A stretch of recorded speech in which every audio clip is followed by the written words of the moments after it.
Sa panahon ng World War II, si Hitler ay nakipag-alyansa sa ilang mga bansa. Walang makakatalo sa Alemanya ang wika nga. Ngunit may ilang mga bansa ang tumiwalag at lumaban sa Alemanya at ang mga kaalyado nito. Ito ang mga Allied, ang mga nagpabagsak sa Axis.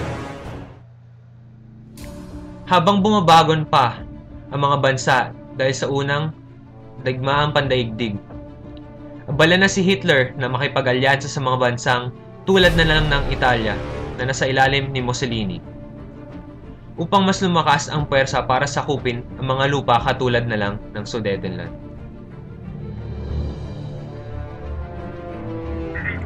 My friend, we can conquer the world again. Are you sure about this? Not on the stand in our way. We only know that Great Britain has a strong military force. When we actually beat them, we could beat them by using my strategy that regards our flying force. What if the League of Nations make them move? They can't do anything yet because they're still moving on. Okay, I agree to your deal. We are Axis.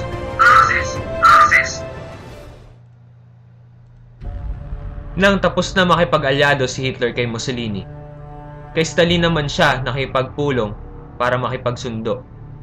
At nang sa ganon, ay mas lumakas pa ang puwersa ng mga Axis.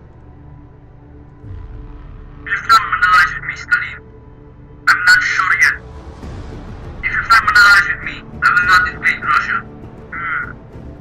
Your country will also be neutral in this war. Okay, I agree, but be sure not to break our deal. Nung pumayag ang Russia na makipagsundo kay Hitler, ay nagpasya na ang Britanya na magdeklara ng pakikidigma sa mga Axis.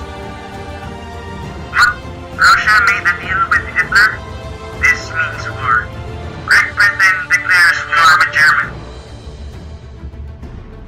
Sa kahuli-hulihan, natalo ang mga Axis dahil sa mga armas, strategiya at puwersang militar ng mga Allies.